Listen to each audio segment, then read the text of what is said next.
एक बच्चे के हाथ में एक कांच का ग्लास है और वो स्लिपरी फ्लोर को नहीं देख पाता और स्लिप होके गिर जाता है और वो कांच का ग्लास टूट जाता है। और सडनली सामने से एक लेडी आती हैं, वो भाग के आती हैं और बच्चे को उठाती हैं। तुम ठीक हो? तुम्हें लगी तो नहीं? अच्छा ठीक है, तुम अंदर जाओ घर के। अभी वो वहीं खड़ी है कि दूसरा बच्चा आ रहा होता है, का एक ग्लास होता है, वो स्लिपरी फ्लोर नहीं देख पाता, स्लिप होके गिर जाता है, कांच का ग्लास भी टूट जाता है। और वही लेडी जो वहीं खड़ी थी वो उसके पास आके कहती हैं, ये क्या किया? ये भी तोड़ दी? अभी तो एक टूटा था। उठो, जाओ, तोड़ दिया। क्या किया तुमने? जाओ अंदर। इस पूरी सिचुएशन में आपने दो बिहेवियर देखे होंगे कि एक वही इंसान का रवैया चेंज है तो अलग अलग बच्चों के साथ। यू मस्ट बी वंडरिंग, एक बच्चा उनका होगा और एक बच्चा किसी और का। एग्जैक्टली।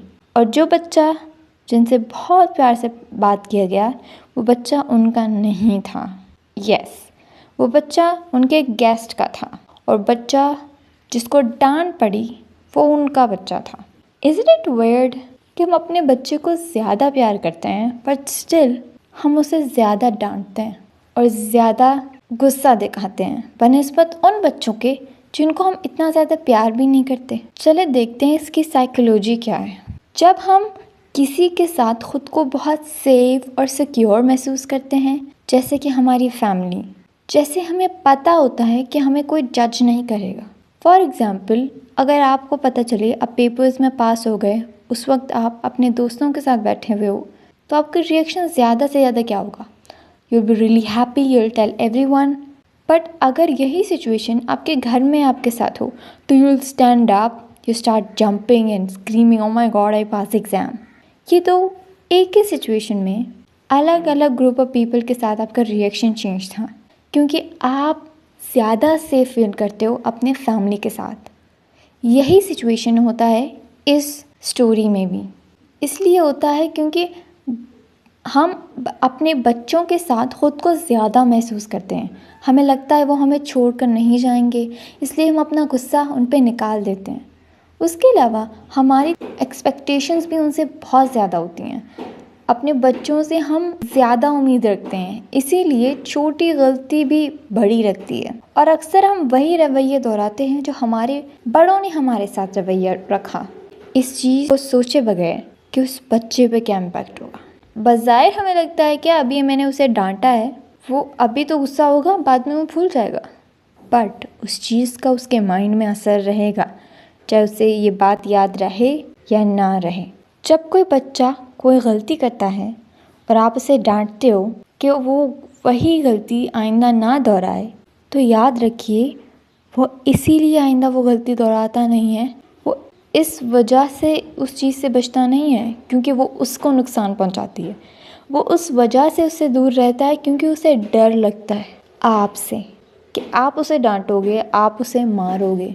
यानी कि हमारा रवैया उनके साथ उन्हें ये समझाता है कि क्या करने से उन्हें डांट और मार पड़ेगी और क्या करने से उन्हें प्यार मिलेगा।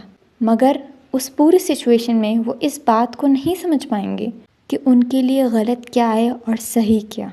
उन्हें हमारे खौफ से वो काम छोड़ने नहीं चाहिए, बल्कि इस सोच से छोड़ने चाहिए कि वो उन्हें नुकसान पहुंचा सकते हैं। मगर हमारा रवैया उनके अंदर सिर्फ यही सोच लागू करता है कि किस काम से अम्मी गुस्सा करेंगी और किस काम से खुश होंगी। इस चीज़ का उनके दिमाग में बहुत गहरा असर होता है। आगे चलकर बच्चे अपनी गलतियाँ अपने पेरेंट्स से छुपाते हैं और जब वो कोई गलती करते हैं तो उसे छुपाते हैं, झूठ बोलते हैं, क्योंकि उन्हें पता है उनकी गलती जब सामने आएगी तो उसे समझा नहीं जाएगा, उसे समझाया नहीं जाएगा, उसे डांटा जाएगा या उसे मारा जाएगा, और उस खौफ से वो कुछ भी अपने पेरेंट्स के साथ शेयर नहीं करेगा।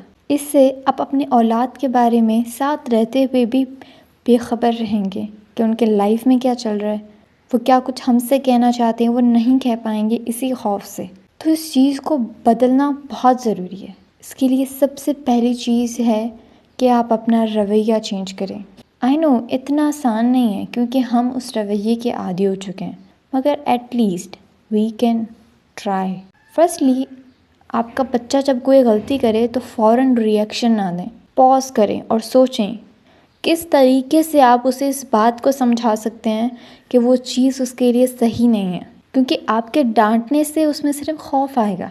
उसे आराम से समझाना, मोहब्बत से समझाना, उसे इस बात का यकीन दिलाना कि गलती हुई है, गलती होगी, शायद आइंदा दोबारा ये गलती हो, मगर हम जितना हो सके उस गलती से बचना है। तो अगर आइंदा उससे वो गलती हो तो वो आपके पास आए और बोले मुझसे ये गलती हुई है, मैं इस गलती को कैसे सुधारूं। उसे इस बात का डर नहीं होगा कि मुझसे ये गलती हुई है, अब अगर मेरे पेरेंट्स को पता चली अब तो पिटाई है मेरी, अब तो मुझे बहुत डांट पड़ेगी, मैं तो नहीं बताऊंगी, मैं छुपा दूंगी इस चीज़ को।